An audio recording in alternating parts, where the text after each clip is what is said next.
Yes, that's right. The Survivor Know-It-Alls are back once again. Episode or night number 2 of Survivor Game Changers, Stephen Fishbach. Oh, Rob, it's such an exhausting episode. Oh, I pulled it out. You didn't see this coming. Oh, you pulled out the Knowing Is Know-It-All trophy. Why? Yeah. Why is that? Why are you you had that hidden away and it was in your crotch like Troyzan? Is that what happened? It was hidden at the podcasting challenge, and I grabbed it at the last second, pretending to be exhausted. What an episode, Rob. I really enjoyed this episode. There's a lot of fun stuff.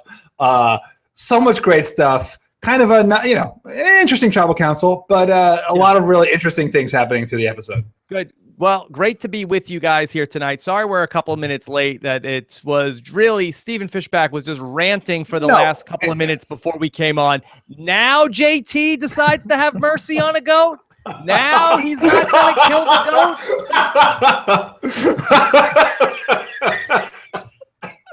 I did not know where that was going. That's great. Yeah. Okay. Well. Yeah. That was such an interesting. It was such a fun debate. Such an interesting episode. That was one of the great moments. I guess we'll probably get there. Not right now. I saw a lot of hate for the Goatgate scene on Twitter. Really? I thought it was interesting. What were people saying? People were saying, this is boring, worst scene ever. Why did this happen? They didn't even eat the goat. But everyone always complains there's not enough stuff about surviving. And like, these are the real questions. It's like, whoa. I think my wind, this is some serious winds up here. I think I'm having a wind emergency. Okay. Talk about the goat.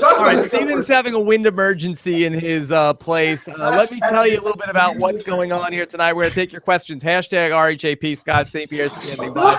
We'll have our exit interview with Beast Cowboy coming up tomorrow. Stephen, is everything all right over there? Is there use the safe word if there's an intruder messing with you? That was crazy. The wind just blew my window open. I'm like quite a number of floors up. I'm not going to tell anyone just in case they're hovering outside my window. Okay. And then on top of that, we have got a great week of podcasts all set to start off tomorrow. I will be speaking with a person who played for 38 days with one of the Game Changers. Johnny Fairplay will be back on the podcast with me, Stephen. And I didn't announce it this week. I didn't say anything because I was very worried all week long that Sandra was going to go home. And I didn't want people to say to me, oh, you spoiled this episode for me. Because you had Johnny Fairplay on, and now I was spoiled because I knew Sandra was going to go home. So I was so happy when Nuku won immunity tonight. Is this the return of Johnny Fairplay? I mean, it is the return of Johnny Fairplay. When was the last time you had Fairplay on? We had him on during Co-Wrong. He's mellowed out a little bit, so we can have him back on. But we'll get his take on everything going on with the Game Changers. And then Nicole Cesternino will be my guest on the voicemails. Her girl Haley had a close call. I was all excited for Haley to go home just to rub it in Nicole's face, her winner pick on the voicemail show. But she stays, so Nicole can gloat about that on the voicemail show. So that's coming up in the next couple of days. All right. So Stephen, of course, if you want to get all that stuff, you can subscribe to the podcast. Rob has a website.com/iTunes. Stephen, Haley versus Beast Mode Cowboy. I thought for kind of a ho-hum affair at Tribal Council, I did think that there were a lot of interesting points on both sides. Yeah. And I think, Culpepper, I thought, had a great play, in terms of like him wanting to be the center of the tribe. He had that comment, I want to be everyone's best friend, right? It wasn't that exactly. It was like, I want to be the guy who's linked to Debbie. I want to be the guy who's linked to Ty. And, getting rid of that other intermediary is a great move on Culpepper's behalf. I thought this was a great episode for Culpepper. Whoever imagined that would be happening, but this was. And a lot to talk about with kind of the way he got into Ty's head, I thought was phenomenal. So I thought it was a great move for Culpepper. Not sure if it's a great move for anybody else. Definitely not a good move for Ty. Yeah, I thought that it was really fun to see how that played out because I thought that Haley was going home for sure. I thought it sort of seemed like an open and shut case. Right. But you saw a lot of people making the case to Ty about, hey, if we keep Caleb around, it's going to be a problem. And one of the things that we saw in the preseason was a lot of people were very concerned about this Co-Wrong 4 coming together. Stephen. Well, I mean, anyone who saw Cambodia, the final 5 in Cambodia were all from 2 seasons. 3 of the San Juan del Sur was it all of them? Yeah, all of them, right? Got to the all three of the San Juan del Sur people got to the end. Wentworth, and then Wentworth got to the final five, and it's and so two of the four from Cagayan got to the end. And I think if you're watching that, you have to take that lesson of like, you go into the game, you think it's new, you hope and it's new, but those like Debbie said, those preseason relationships really are very deep. And I think that they all, they made a good decision to get rid of one of those four. Who do you give the credit to on this? I know that this is going to be a conversation for you and I of who's getting the fishy, but it was this Brad, or do you think that there was maybe a Sierra Dawn Thomas factor here? I mean, I think you got to give credit to Debbie and Sierra Dawn. But I mean, both of them were very clear about, this is the right move to get rid of Caleb. He's, tight with Ty. But I think the real finesse came from Brad in getting Ty to not only do that, but to decide to do that, where, you saw this conversation with Brad and Ty on the beach, and, Brad is basically agreeing with everything Ty says, and yet somehow convinces Ty to turn on Caleb. And I thought that was great. He really put it in terms of like, well, Ty, I'd love to keep Caleb. I think we should keep Caleb. But for your game, Ty, we really need to get rid of Caleb. And I thought he did a great job of that. Yeah, I did think it was sort of shades of Scott Pollard in a similar situation back in Korong, where we saw Ty ready to make a move to save one of his allies in Anna, who was from the Beauty Tribe, and he was going to play an idol on her at Tribal Council. And then we saw Scott Pollard sort of pull Ty aside and say, no, Ty, this is a bad move for you. You let her go. Stick with me. We're going places, Ty. Now, do you think the problem is that Culpepper is having Caleb flashbacks? He was eliminated in Blood versus Water because another Caleb turned on him. No, I don't think he's an anti-Calebite. No, definitely not. I'm sure that Brad Culpepper only has reverence for Caleb Bankston. I don't think that that's the case. Just a coincidence. Probably the bigger factor is the curse of Day 9 for Beast Mode Cowboy. Yeah. He can't get past it. It's interesting. I would love to see, and maybe I'm sure one of our listeners can figure this out, like survivors that get eliminated on the same day. Savage got eliminated in Cambodia on the same day that he got. I think it actually happens a surprising amount of times. Yeah. And maybe it's just like coincidence over, a certain number of people is always going to lead to that kind of thing. Yeah, there's only 39 days, but that is Francesca. She too is one of these cursed day people. I don't know though, because she was on Redemption Island too, so I don't know if I don't know how you factor that in. How we factor that in, but so just going back to this, I also want to give a lot of credit. I thought that Haley Ford was remarkably strong in that tribal council and the lead up. Do you think that am I giving her too much credit? I thought she was fine. I mean, I thought it was good. I thought she was good, right? I thought it was very clever when Caleb was like, I'm a strong player and you want to be with me. And she was like, yeah, who wants to be with a strong player? You want to be with a weak player like me, like he was dissing her and she turned it around. I thought that was great. Very lawyerly as Culpepper said. Yeah, I thought she had two really great moments. I thought that was one where he's talking about hey, I am the better player, and she's like, yeah, he's right, he is. Yeah. That was really good. I really do think that's strong. A lot of people don't do that. I think that the rookie move is much more to say what? How dare you insult me? I'm a great player. You try you watch me go. Nobody tells me I don't know how to play the game. And then also when he talked about how he doesn't have any allies in the game, and she just again was like, "Are you sure?" What a weird remark. I don't even know who she was referring to. I'll tell you exactly who I think that she was talking about. I think that there is a lot of Malcolm trepidation going on. Okay, yeah. And I think that is something that's been talked about, that Caleb is a right-hand person for Malcolm. And I think that there is some forces gathering together against Malcolm. And I think that they're saying, let's take out one of his lieutenants, and then also because Ty is. Wait, why? Where are we seeing that? Forces against Malcolm?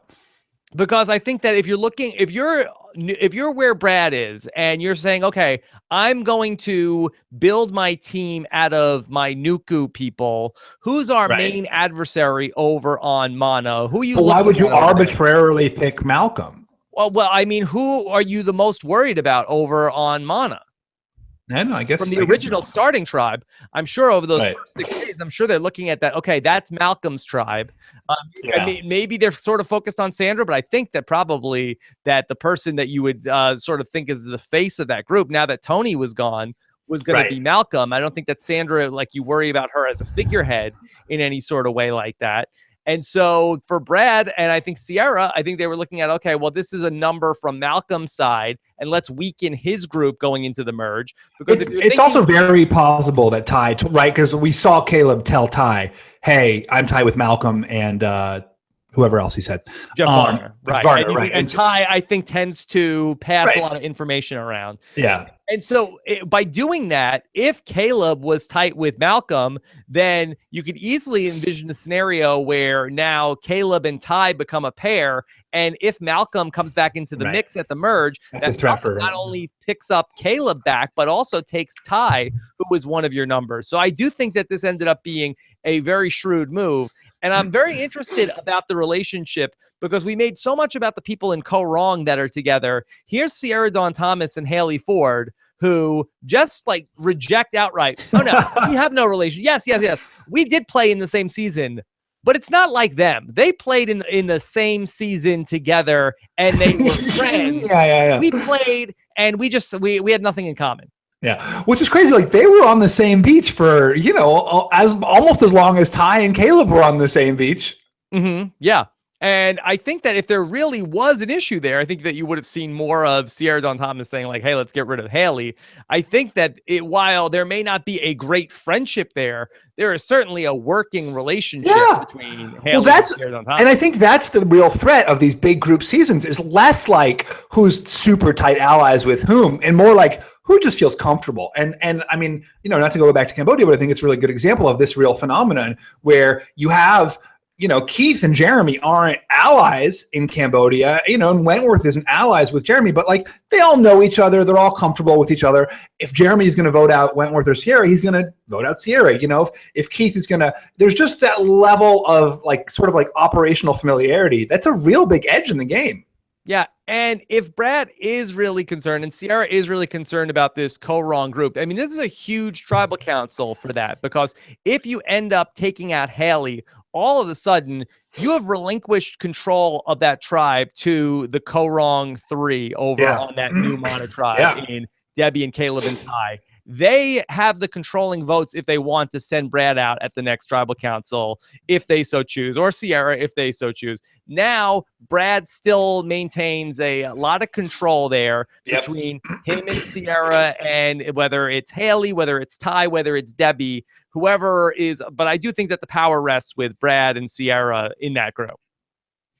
Yeah, it sounded like it. It sounded like that the Ty, Brad, Sierra group was tighter, right? Because when Ty was talking to Caleb, he was like, I talked to Brad. I haven't spoken to Sierra yet, right? They were like, oh, let's get rid of Debbie before we get rid of Haley. So it sounds like Debbie might be a little bit more on the outs from that trio of Sierra, Brad, and Ty. Right. But would they have options though? Because like, let's say hypothetically that the next time around that Brad and Sierra, for whatever reason, say, you know what, Debbie needs to go and Ty's not on board. As long as Haley is on board, right? They have some different ways that they could go for that third position over there. Let's talk about some of these other tribes, and let's talk about your boy JT. Really, go ahead. Yeah, well, I was just gonna set you up. He really ended up on the wrong side of the numbers. I don't know if we've ever seen it before where we end up with a tribe swap where it's 5-1. Maybe not since Amber Burkich Mariano back in Survivor All Stars. No, didn't and that wasn't even 5-1. Oh yeah, I guess it's been 2 a lot. I don't think it has been 5. Yeah, 4 and 2 was all 3 tribes on in Cambodia. Yeah, I don't know. It's Sarah was 3. Ended up 3-3-1. Oh, but that's a totally different scenario. That's a great position, 3-3-1. Right. The 5-1 is really as bad as it could be. Because you've got no leverage. At least if it's 4 and 2, like you get one person to kind of come over to your side, and then you've got some leverage. 5-1 is as bad as it could be. I felt as bad for JT as I did for that baby goat. But how much fun. This had to be one of my favorite scenes of all time, that raft scene where he takes the 5 of them out into the middle of the ocean and then swims back, and they're all just like chilling out. And for a minute, they're like, Varner's like, man, we really pulled one over on JT, us getting to hang out and go fish, and before they realize, oh no, wait, we're the dupes here. It was a real caper. I have to give credit to JT. It was a very funny. It was like a scene out of a movie, and that he's like going through everything while they're at the party. Like he's going through their wallets in their coats in the other room. But ultimately, the search did not bear any fruit. I don't know. First of all, right, you search in one place. That means you don't have to search there again. And there's, that's one place down of searching, right? Like searching is not just like a discrete activity. It's like a progressive activity. So by searching, you enable better later searching.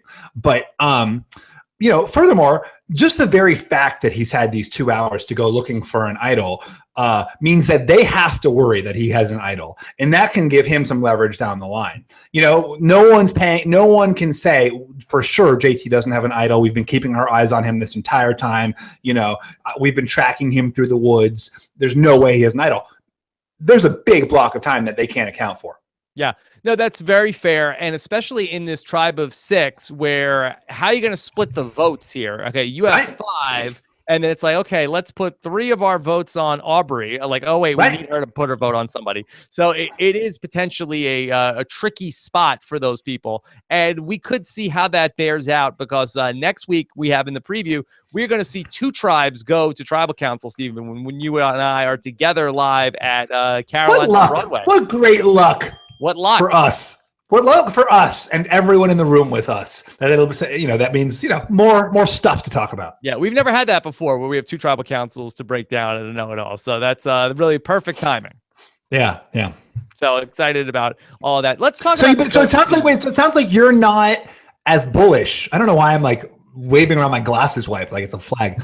You're not as bullish. Yeah, Tony didn't tell you to clean your glasses again, did he? Yeah. I'm seeing crystal clear. No, this is the proof. This is the proof that these glasses are clean. You're not as bullish on JT's raft maneuver. I thought it was more fun than effective. I would prefer to see JT winning these guys over with his social game rather than ransacking the beach. I just think I'm sure he's also winning them over with the social game. That's the stuff that doesn't make the air, but the ransacking the beach is the stuff that makes air. But I don't know. Ransacking the beach makes it harder to win people over with the social game. It's like the Tony factor, where Tony is, potentially putting people at, unease, where then it makes his job harder to make people feel comfortable again. 5-1 is not a great position to be in. I think you got to take the edge you've got. I thought the fact that he made this big edge for himself to like go look for the idol, that could save his hide. Right. But if Aubrey finds the hidden immunity idol tomorrow, then, it's all over for him. Yeah. Yeah. But I want to talk about this group, and I want to talk about the goat scene, because I know people looked at it like face value and ended up saying, okay, this was dumb. Why was this? Wait, so what were people saying? What is wrong with people? This is like freaking gold. Action. This is action. They captured a goat and had to debate the morality of killing it when next to its mother, or, know. So will you talk this through? So what do you mean? Why did you like the scene so much? Okay, I like the scene because, this, first of all, they managed to catch a goat, right? A mountain goat on the mountains. You have Malcolm and JT managing to entrap a goat. That's action there. But it's also real survival, right? Like you hear all the time, oh, they don't have to, they never show us them surviving anymore. It's just strategy all the time. This is that real life stuff where they catch this goat. they're starving. And then suddenly this conversation exposes all of the different ways that people see things differently. You know, you have JT, who's a cattle rancher, and yet is still saying, you know, like, I don't want to kill a mama goat. Versus, I thought that was odd. I thought that JT, that seemed out of character for JT. No, but it's a mama goat. Kill the goat. Well, I mean, just because he's like a cattle rancher doesn't mean he's like some like bloodthirsty like goat murderer. You know, he respects life. You got to respect life to like breed life, right? Versus Sandra, who literally thinks, and I actually think there's a level to which if you're not working with animals every day, you can kind of get divorced from like the life of the animal, right? You know, Sandra says like these animals are literally just here for humans to eat. Mm-hmm. Yeah. What's interesting to see those two, that juxtaposition.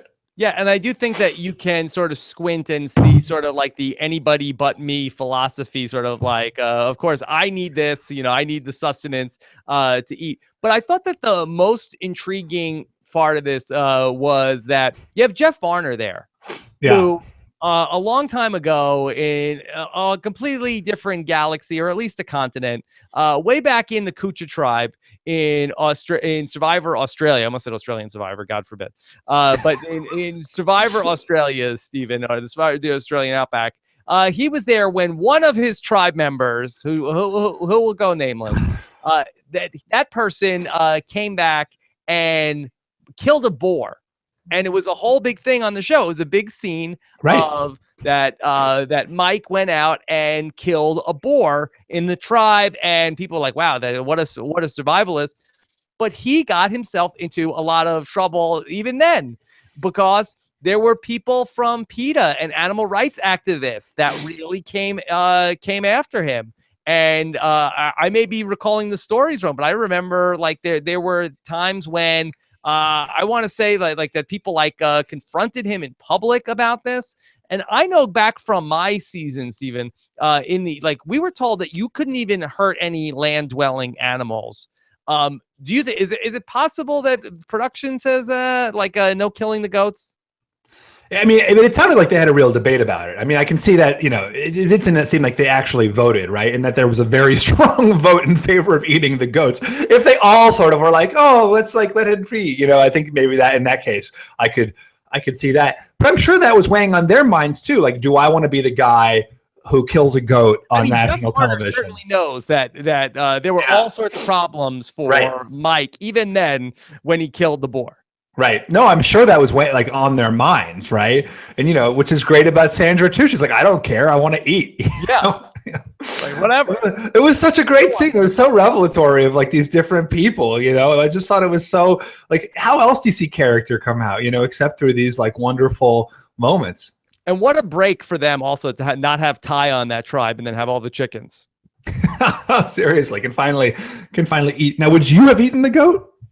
No, I wouldn't have. I mean, but you have all these chickens there. I mean, if it was the last resort and you were starving, they have so much food and they have all of these chickens there. But you would eat a goat if it was like a normal male goat, right? Like on Survivor or in like a restaurant? No, on Survivor.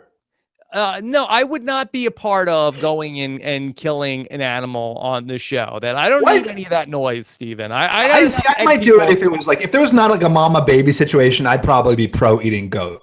Mm-hmm. Yeah. Because like, why? You eat it at a restaurant. Sure. But I think that when they show you slaughtering an animal on national television, I think that's not a good look for anybody. I killed a chicken on I mean, it didn't make air, but like, why does the goat have some more epistemological worth than you know, mammal chicken? Mammal. All right. Yeah, it's a different thing. People get mad about that. They don't. People look that I don't know the animal hierarchy. You can kill a chicken on TV. They get mad if you kill a mammal. That's the thing. Okay. Yeah. Let's talk about the other tribe, the new green tribe. I want to call them Ikabula, but they're not. So we'll just call them the green tribe. Until green tribe. I wrote down there Takua or something. Who knows? What do you think of this tweet? This is the third time they've done the like, you have to start over tweet. I mean, part of it is logistical, right? If they want to do 3 tribes, someone's got to build a new camp. Yeah. What do you think? Yeah, I do think that makes sense, and I think it's probably too much of an advantage for production to make them a new camp, but it does seem like maybe there's some sort of a middle ground where that you shouldn't have to start completely from scratch, but that is what's going on here. And then is Andrea the best liar in the history of the show? Yes. I think so. I think so too. Yeah. Yeah. Troyzan says that she's not as smart as she thinks she is. That was so funny, that scene. I love that scene too. I thought this episode had so many great little moments like that. And oh, we love you, Troyzan. Oh, that was like, it was like Candace telling Billy Garcia, oh, we love you. You know, it was so fake. All right. Well, Troyzan, he's in a pickle here on fittingly the Green Tribe, but he ends up finding his way out of it because he finds the clue to the hidden immunity idol in Shades of Jeremy and Kelly Wentworth, where he then goes and looks for the idol. Great moment. Were you nervous for your boy Troyzan, Stephen? I knew he was going to get it. You knew he was going to. I would have thought at the end he wasn't going to get it.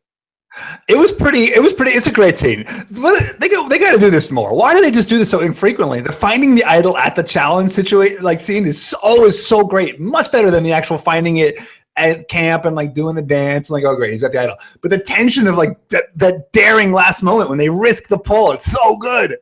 I wanted to see one person not get it during a challenge one time. Yeah, or get caught or something. Yeah, or get caught. Or like then what happens is your clue nullified, I guess. Then this is like your one shot to get it. I don't know. Yeah, it'd be interesting to see. I guess they're not going to give you a new clue because you screwed up the first one. I don't think you just keep getting clues until you. But then you just like walk through the next challenge, like looking under every post. Yeah, I don't know. It'd be an interesting question to find out the answer to. But he does find it. Another crotch idol on Survivor. It's becoming a thing, Stephen. Was it hashtag? I didn't notice. Yeah. Well, you know, going back to Kelly Wentworth, one of the things that I've heard her talk about in like post-game interviews is that when she went to the challenge, you know, she talked about how it was a disadvantage for her because she did not have like pockets or anything. Oh, right. Yeah, right. Yeah. And she what did she end up doing? She had like a sweatshirt tied around her waist or something like that. Yeah, there was some like weird. Maybe she like wore her like someone's shorts or something. There was like some weird fashion choice she made for that challenge. Right, and I think she might have even cited a medical issue to get somebody else to switch clothes. I'm not sure. I'm totally telling the story wrong. But yeah. She had to like. But here's Troyzan and no shirt and really just the shorts, and that he probably could have used some more layers. Yeah, you just never know what to wear for an idol grab. It's one of those like awkward social situations. Yeah, but good on Troyzan. That was very exciting to see that happen. But I'd like to talk a little bit about the rest of that tribe because last week we saw so much going on with Ozzy and Cirie, and it's like, oh, why do these two have to go after each other after all the shared history that they have? But I did like that we saw Ozzy and Cirie saying we need each other. Yeah, it was good. Yeah, it was a nice moment. It would be great if who wouldn't want to see that partnership? It was funny that Ozzy was like, you know what I need to do out here? I need to prove that I'm like a great survivalist. Like, no, what? Like fourth time, and you're going back to the same well, like time to mix it up. How good of a survivalist is Ozzy? Yeah. What? There's some question. Who is he good at being a survivalist or not? Yeah, exactly. I guess like there's probably an issue of like, it's been a couple of years. I need to like prove this to myself too. But Yeah. So going back to Troyzan now, that he's in this 5-1 situation like we've outlined for JT. Is that right? That's it's 5-1 for him, 5-1 for JT, and then the other 5 people are from. No, it's 4-2. 5-1, 5-1, and 4-2. 4-2. Okay. So for Troyzan, the issue here is when you go to tribal council, does he say anything? Can he parlay the idol, or should he just play it on himself at the tribal council? That's a good question. It's so situational, and that's what's tricky about idols or any advantage is so situational. There's no like one right strategy. I mean, I would honestly say just play it on himself, right? Like, don't screw around with that. Yeah. Okay. He's got the 5-1 situation, but I also think playing an idol successfully gives you like heat. I think it gives you like momentum in a way where like I remember like both like when Wentworth played her idol, everyone was like, "Ooh, Wentworth, like we should partner up with her. She seems to got something going on." She played an idol, like that was great, but that was yesterday. And my attitude was like, that happened. Now now we're here. But like other people were like, "Oh, she played an idol. Like there's something mysterious about her." So I think that part of playing an idol on yourself is overlooked sometimes. Yeah, if they lose a challenge, though, I mean, what's the harm of him just putting it around his neck at the beach and saying, "Hey, I got this idol. I'm playing it tonight. Who's with me? Who's with me?" Right. Yeah, but then he's not going to know. It's not going to. What's the advantage of that? I guess that like sows dissension in the rest of the tribe. Yeah, I guess that then what he has to worry about is Suri saying like, "Okay, well, Troyzan, you're okay. You're with us. Just give your idol to Zeke, and then we'll keep you." Yeah. No, but you're right. Like he should like pull in a couple of people. That's the right move, right? Say, "I'm playing this tonight for sure." He should play it then. He should still play it. Should you do that at tribal council or you do that at the beach? No, I think you do it in advance because then you can like get a group together and be like, who do we want to get rid of over here? Like get the people that he. Okay, so what if Suri and Zeke say to you, okay, Troyzan, I don't want to mess around with the idol. We're voting for Ozzy tonight. Okay, the three of us vote Ozzy, and then all of a sudden he doesn't play his idol, and then no, but you still play the idol. Like that's part of it. But like in terms of like building enough credibility and then for the next week, then you've got a little bit of an alliance thing happening. Yeah, it's interesting either way. Yeah. We'll see how it plays out. So maybe that'll be something that we see next week if that's the tribe, one of the two tribes that go to the tribal council. Stephen, anything else before we jump into some questions? No, I thought I like this episode more than the premiere. I thought this was such a fun episode. Oh, really? Yeah. I think I still like the premiere more, but I think that there was a lot of fun stuff here. Yeah, and who's getting the Cesty? Of who played the worst in this episode? Mm-hmm. I'm not sure. Maybe Ty. I mean, I don't know if there was anybody who played particularly poorly. I mean, the thing we should talk about with Ty is the way, like, yes, everyone like correctly identified his relationship with Caleb, but he really didn't do himself any favors by he was like jumping in to defend Caleb before Caleb even needed defending. Right. And as much as I love Ty, especially as a character, I do think that a lot of these returning players are sort of having their way with him right now. This is not, it's not amateur hour anymore. Yeah. Yeah. All and right. it's also worth noticing that, we talked about it. Okay, go. All right, Stephen, why don't you get us started with these questions from Abigail? Abigail wants to know, why does Ty keep exposing his pregame alliances? Does he not know this is a bad move? Yeah, well, you know what? I don't know if anybody's surprised by the pregame alliance between Ty and Caleb, but I thought this was particularly bad, Stephen. On the mat, Jeff Probst calls it out. He's like, all right, Ty, you and Caleb back together. How does that feel? And they started talking about, I don't know. Are we going to start kissing now? Back to I think you got to say, even if nobody believes it, hey, Jeff, this is a new game. I'm happy to see him, but this is co-wrong. Like, not like, hey, when are we going to get back to that stolen kiss? Yeah, I totally agree with you. I totally agree. At least pay lip service. People can trick themselves into believing it. No lip service. No kissing, Stephen. You're on fire tonight. Okay. All right. Too much coffee, I guess. Lori wants to know, are we surprised that Brad is into interior decorating, and why is that weird? I love that. What a great moment. He's into antiquing, into interior decorating. He's putting baubles around the shelter. Yeah. Brad, not only like, okay, I want to make our house look nice. No, I'm into antiquing. Who knew? If somebody would have told me in 2017, we'd find out that Brad Culpepper was going to be talking about his love of antiquing, I would have said $1 million. No way. Not a chance in hell. Yeah. And who knew? This is Brad Culpepper's hidden talent. He's a sensitive new age guy. Yeah. Brad the antiquer. Maybe maybe we can get him on an antiquing podcast at some point. Do you have an antiquing podcast? Not yet. Yeah, no, I guess. He was great, right? Like, isn't Brad? Come on, Brad has to get the award for most improved. I mean, so far, he's night and day. He's a different person. It does seem like he's a different person. Yeah, actually a different person. have one sort of. I mean, I guess if you really tried to stretch, you could say, okay, well, Brad has gotten rid of a alpha male that he doesn't have complete trust in like a John Cody. This is a little bit, but his temperament is completely night and day. Yeah. Okay. Stephen, what about Matt? Matt wants to know, is the tribe with Malk, JT, Jeff, Aubrey, Michaela, and Sandra the greatest of all time? He wrote it as GOAT, a little bit apt.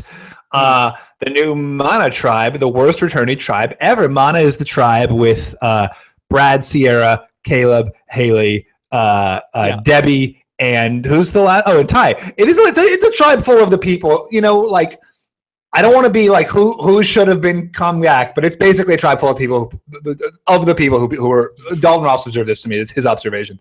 You were like, what? Who are these people? Like, it was like the who are these people? Right. Of the two tribes, if we just had a challenge tonight, and the immunity challenge was, all right, this is going to be a Survivor first, Survivor history, game changing twist.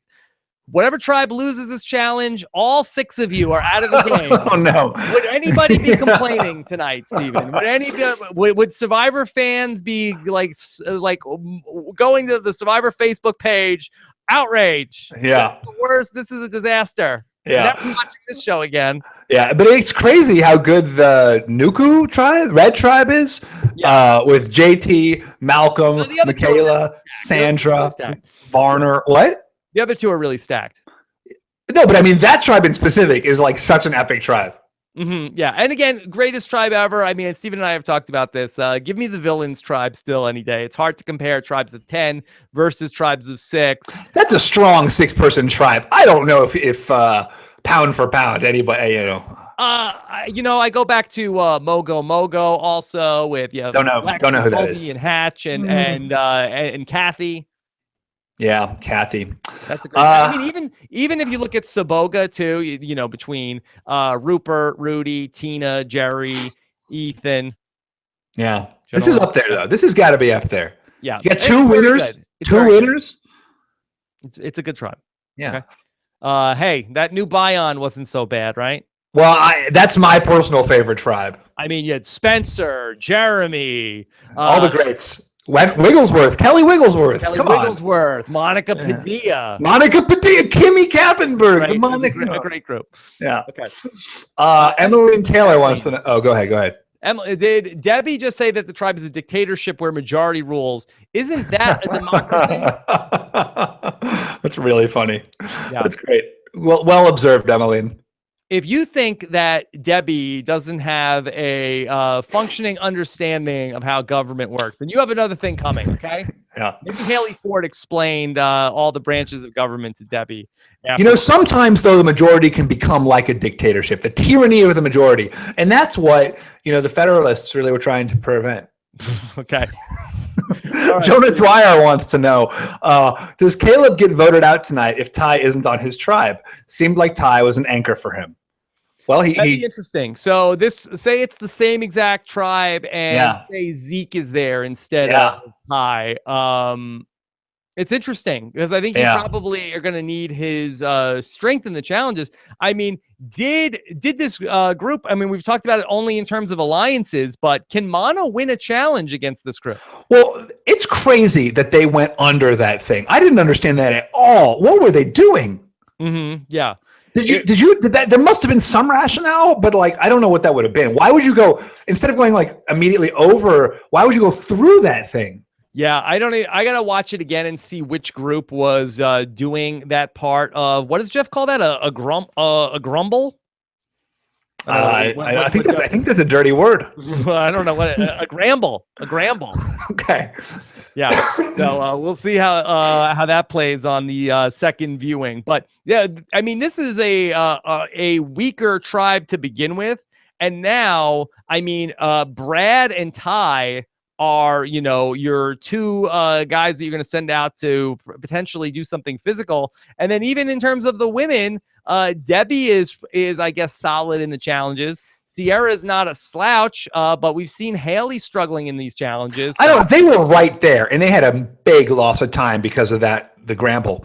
They almost came in. They almost won immunity that challenge. It looked like they were that was with Beast Mode Cowboy. No, I'm saying though, but if they hadn't done the Gramble wrong, assuming it is a Gramble, I think they would have easily won immunity. Like they lost a ton of time going through instead of over that thing, and they still almost won the challenge. I don't think this group is like out by any stretch of the imagination. And the Beast Mode Cowboy part was where they lost time. Yeah. Okay. I guess when you were beast mode, I guess you just try to go through the objects. You don't really try to finesse it. Them. He was too much beast mode. Yeah. All right. Steven, what about Laura Survivor? Laura Survivor. I'm slightly biased because Troy is my winner pick, but did we just see an idle moment reminiscent of Jeremy Collins? # winners edit. No. I mean, I don't. No Val. Where's Val?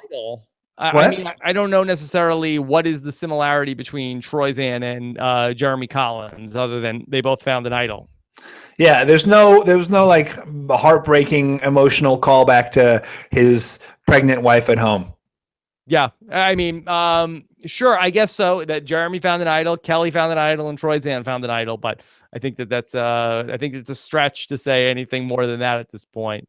Matthew wants to. Do you have a new level of appreciation for Culpepper and Troyzan after tonight's episode? Well, Stephen has always been. I've always appreciated him, especially Troy. Culpepper, I thought, really elevated himself. But this is the Troy I've always known. The superb, great, funny, observant Troy.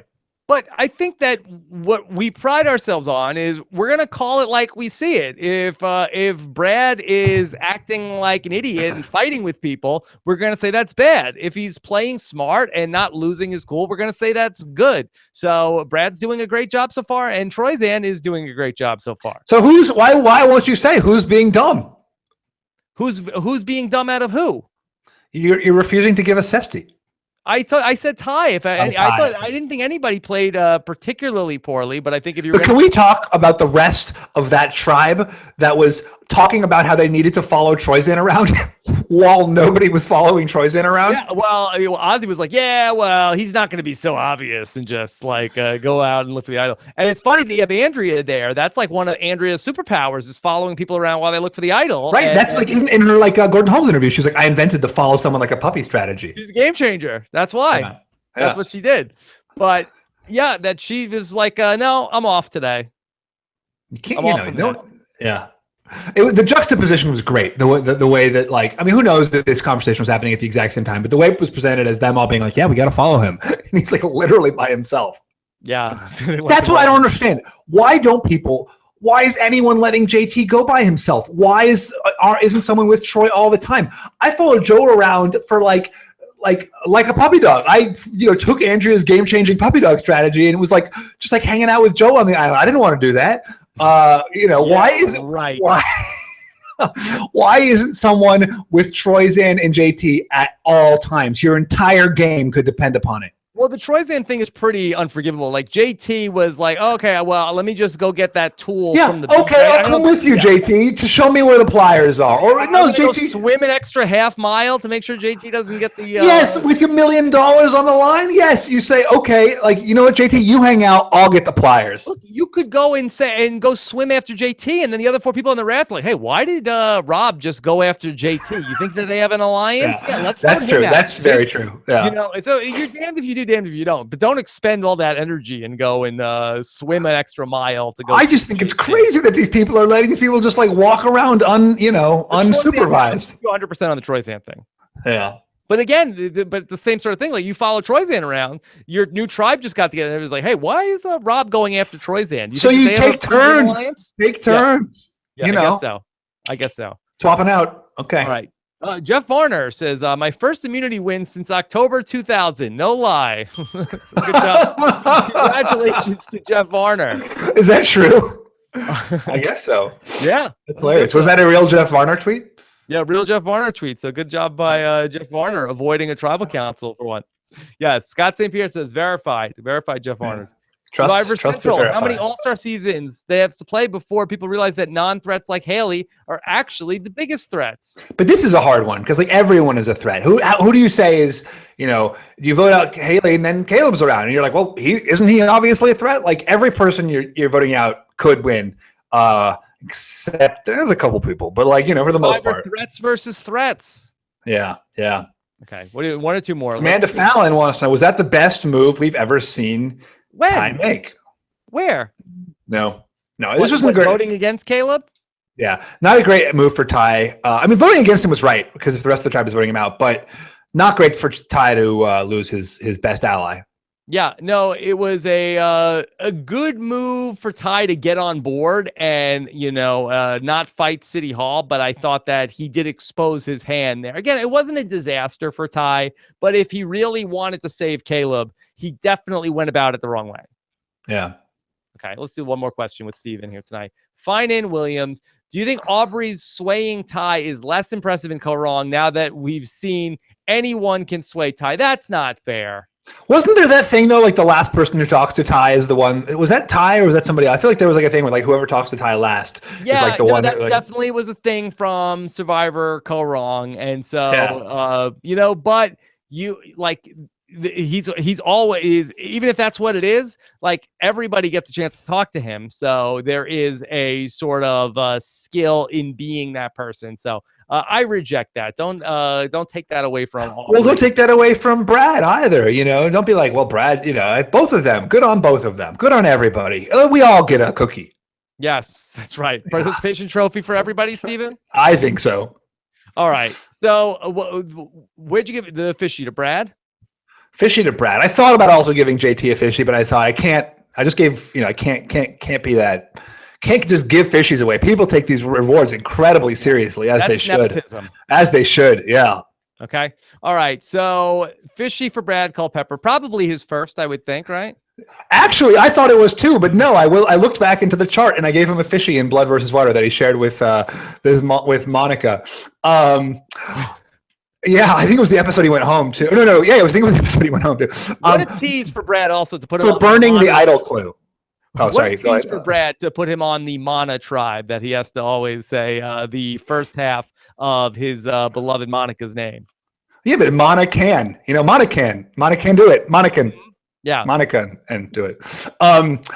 Check out my blog tomorrow. I'm pretty happy with it because I sort of stepped through this conversation that Brad had with Ty and talk about why the things he was saying are so effective and what makes I think he pulled some really smart, subtle stuff. And so I talk about that in the blog. So check it out. Also, I think not to be overlooked, I wonder if there's some sort of a lawyer connection. It does seem as though the Survivor lawyers can never get on the same page between Cass and Andrew Savage, and we saw last season with Jessica Lewis and Chris. But here we have Brad, the lawyer, and Haley, the young up-and-coming lawyer. And it does seem, I noticed that after Caleb got voted out, I saw Brad put his hand on Haley's shoulder. So I wonder if there's a little bit of a connection there. Because they made physical contact? I mean, I agree that there's probably some lawyer thing there. Right. That's what I'm saying. That and I think that the physical contact was the evidence of that, Stephen. Okay. All right. And he also complimented her as a lawyer at the tribal council. Yeah, that was fun. I like that. That was a good moment. So dismissive. Yeah, but that's what I'm here for. System by next week. No, what? This is what we're judging. Just like you said, if someone's saying something dumb, we have to respond to that, and I feel that way about you too.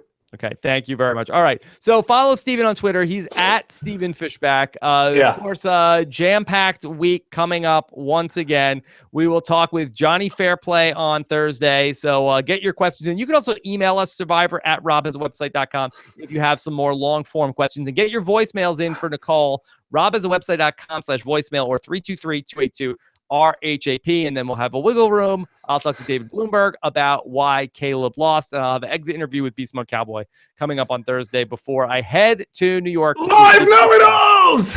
Oh, my God. Know-it-alls. So excited. It's happening, Steven. So it's very happening. Exciting.